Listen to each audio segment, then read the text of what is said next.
इन digital Marathi, जनतेच्या हक्काचं व्यासपीठ. उल्हासनगरातील महादेवनगर परिसरातील पंतप्रधान आवास योजनेवरून आता राजकारण चांगलेच तापले आहे. प्रस्तावित प्रकल्पामुळे नागरिकांमध्ये भीतीचे वातावरण असतानाच शिवसेना आणि भाजप आमने सामने आले आहेत. महादेवनगर आणि संतोषनगर परिसरात पंतप्रधान आवास योजनेअंतर्गत सुमारे 1789 घरांचा प्रकल्प प्रस्तावित आहे. सुरुवातीला एकही घर पाडले जाणार नसल्याचे आश्वासन देण्यात आले होते. मात्र अलीकडेच सुमारे 25 घरांना कारवाईच्या नोटिसा बजावण्यात आल्याने नागरिकांमध्ये संभ्रम आणि संताप निर्माण झाला. यानंतर स्थानिक नागरिकांनी शिवसेनेचे सभागृह नेते तथा नगरसेवक अरुण आशान यांची भेट घेत घरांचे संरक्षण करण्याची मागणी केली.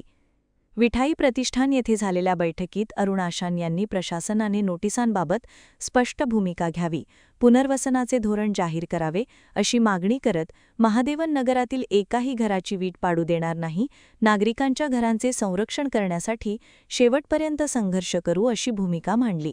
तसेच या प्रकरणामागे राजकीय विरोधकांचा कट असल्याचा आरोप करत नागरिकांनी अफवांवर विश्वास ठेवू नये असे आवाहनही त्यांनी केले. दरम्यान अरुण आशान यांच्या भूमिकेला भाजप नेते धनंजय बोडारे यांनी प्रत्युत्तर दिले आहे. बोडारे म्हणाले की ही योजना जाहीर झाल्यानंतर 20 नोव्हेंबर रोजी याच लोकांनी तिचे श्रेय घेतले होते. मात्र निवडणुकीनंतर 6 महिने उलटल्यानंतर आता नागरिकांच्या विस्थापनाचा प्रश्न त्यांना आठवत आहे. तसेच महापौरांच्या केबिनमध्ये बसून योजना राबवणाऱ्यांनी आता विरोधाची भूमिका घेणे योग्य नाही अशी टीकाही त्यांनी केली. धनंजय बोडारे यांनी पुढे स्पष्ट केले की विस्थापित नागरिकांना घरे कुठे मिळणार, त्यांचे पुनर्वसन कशा पद्धतीने होणार याबाबत प्रशासनाने स्पष्ट माहिती दिल्याशिवाय ही योजना लागू होऊ देणार नाही. पुनर्वसनाचा प्रश्न निकाली निघाल्याशिवाय नागरिकांच्या हिताशी तडजोड केली जाणार नाही असेही त्यांनी सांगितले.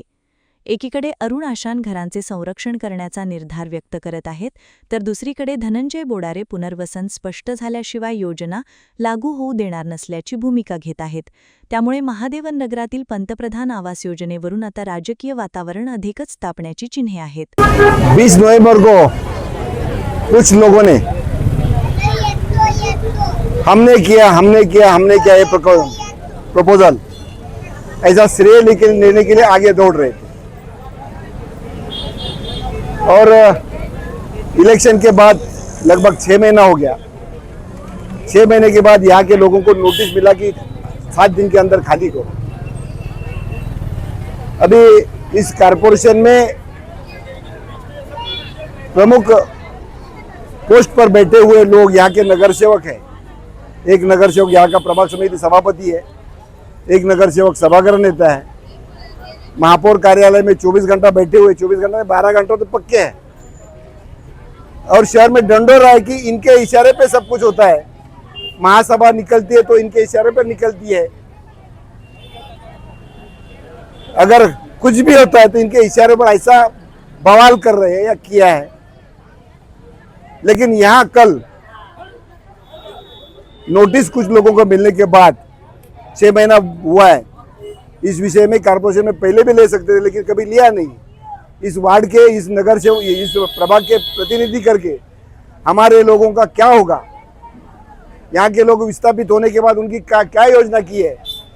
ये 6 महीने में कभी उपस्थित मुद्दा नहीं किया. लोगों को नोटिस आने के बाद इधर आए और माजी नगर सेवक ने षड्यंत्र किया है और उनका षड्यंत्र मैं सफल होने नहीं दूंगा.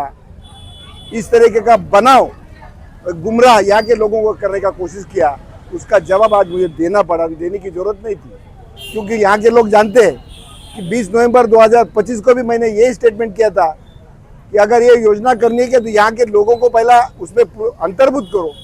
उनका क्या करेंगे? वो यहाँ से पनवेल या किधर दूसरी जगह जाएंगे नहीं. ये प्रधानमंत्री आवास योजना है. प्रधानमंत्री ने उसी लोगों को, किसी भी लोगों को विस्थापित करने के लिए नहीं किया है, लेकिन जो यहाँ के विस्थापित हो उनका उसमें अंतर्भूत हो, इस तरीके की भावना मैंने वो टाइम भी व्यक्त की थी. लेकिन कल उन्होंने कुछ अलग स्टेटमेंट दे दिया था क्रेडिट लेने के लिए. फिर से क्रेडिट, काम कुछ नहीं. वो टाइम भी क्रेडिट के लिए. अभी हमारा षड्यंत्र ऐसा बता, इसका जवाब देने के लिए और लोगों को समझाने के लिए. लोग समझ गए थे, लोग मेरे पास आए थे, अब आप बताओ. इसके लिए इसका जवाब दिया है कि ये षड्यंत्र उनका हम सफल होने नहीं देंगे. हम षड्यंत्र करते नहीं. उनको काम करने के लिए मुबा है, काम करो, विकास करो. लेकिन इस तरीके का विनाश मत करो। पूरी राजनीति है।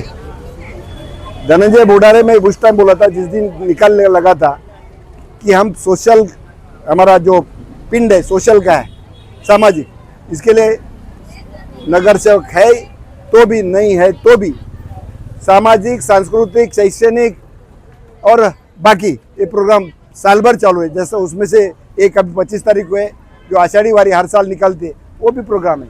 तो हम सोशल करते हैं, लेकिन कुछ लोग है षड्यंत्र ही करेंगे, लेकिन षड्यंत्र कामयाब नहीं है। कुछ लोग कौन है? अभी जो मैं बताया, बिन पूछ वाला बाबा, मेरे पूछ के ऊपर पैर मत रखो, तो वो बाबा कौन है आप ढूंढो। आपने किसी की पूछ पे पाँव रखा है? मैं पूछ के ऊपर पाँव नहीं रखता, पूछ के ऊपर पाँव। अभी पूछ किसको है? आदमी को अगर पूछ नहीं रहती, मुझे तो मालूम है। तो बिन पूछ वाला बाबा कौन है आप ढूंढिए, जिन्होंने परसों इधर स्टेटमेंट दिया था, षड्यंत्र, और जिन्होंने भीम कॉलोनी को एक आदर्श कॉलोनी बताया था। ये भीम कॉलोनी मतलब पूरा उल्लासनगर को भीम कॉलोनी बनाना चाहता है, इस तरीके का उनका एक मानस है, ऐसा मुझे लगता है। तो 6 महीने से आप क्या कर रहे थे? जो विषय 20 नवंबर 2025 को आया, ये आने वाला है, नोटिस आने का आप इंतजार कर रहे थे, लोगों का मीटिंग लेने का इंतजार करते, उसके बाद आप आज तक क्या किया?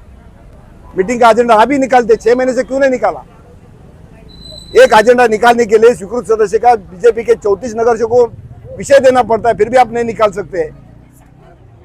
लेकिन जिस वार्ड के प्रतिनिधि मैं कर रहा हूं, उस वार्ड के लोग विस्थापित होंगे, उसका एजेंडा के ऊपर पहले प्राथमिक विषय लेना आपका काम था, आपने नहीं किया है। आपको अभी नैतिक अधिकार नहीं है अभी ये बोलने का कि हम 20 तारीख को लेंगे। 20 तारीख को बीजेपी के नगर सेवक भी ये मुद्दा उठाने वाले हैं। वही राजनीति के लिए ऐसे गलत लोग अगर आएंगे तो यही होने वाला है। अच्छा मुद्दा है, अच्छा विषय है, बस लोगों को उसमें शामिल करने का है, लेकिन पॉलिटिक्स के लिए लोगों को गुमराह करने का। मैं इसके लिए मैं बोलने वाला नहीं था, लेकिन वो टिप्पणी की और ये लोगों को गुमराह किया, इसके लिए मैं आज उसका स्टेटमेंट दिया है। लेकिन वो करे नहीं करे, बीजेपी के सभी नगर सेवक इस विषय को, यहाँ के लोगों को विस्थापित नहीं होने देंगे, ये मैं वचन देता हूँ। देखिए, मतभेद है, हमने हर बार ये कहा है कि मतभेद की शुरुआत कौन करता है। किसने ये कहा कि भारतीय जनता पार्टी के किसी कार्यकर्ता ने षड्यंत्र करके महादेव नगर के 25 लोगों को नोटिस भेजा? यह किसने शुरुआत की? अगर कोई शिवसेना का बड़े पद पर बैठा हुआ व्यक्ति ऐसे हमारे कार्यकर्ता पर आरोप लगाएगा तो उत्तर तो देना पड़ेगा।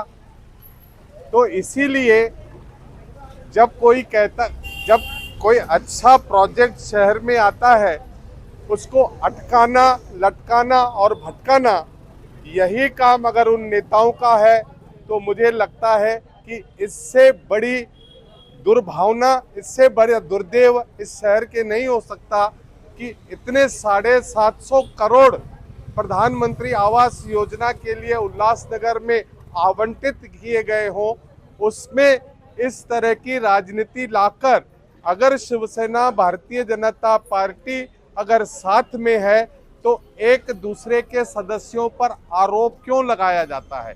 और आरोप कौन लगाता है? वह जो प्रस्तावित है, जो बड़े बड़े पदों को भोग रहा है, और जो यहाँ का स्थानीय नगर सेवक है, वह परास्त हुए भारतीय जनता पार्टी के नगर सेवकों का ऊपर साजिश का आरोप लगाता है। तो इससे बड़ी विडंबना क्या हो सकती है? देखिए, हाथ कंगन आरसी क्या। अब मैं बोलूं कि भाई आपको कि ये धनंजय बोडारे ने निकाले हैं, कैसे निकाल पाएंगे? वो महासभा में जाते नहीं, वो महानगर पालिका के सदस्य नहीं।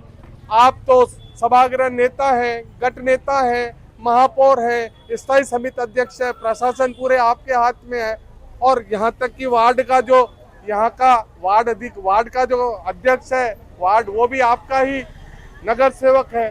उसके बाद भी नोटिस बजाना, तो मुझे वो अभी आबादी ने कहा शोले का वो डायलॉग याद आ सकता है कि गब्बर को अगर कोई गब्बर से कोई अगर बचा सकता है तो खुद गब्बर, और उसके बदले अगर 2 मुट्ठी अनाज लेता है तो क्या गलत होता है? तो मैं कहता हूं बिल्कुल गलत नहीं। अब वो दो मुट्ठी अनाज उनको क्या चाहिए ये ढूंढना पड़ेगा। गब्बर कौन प्रदीप जी? अब तो इससे ज्यादा खुला मैं नहीं बोलूंगा।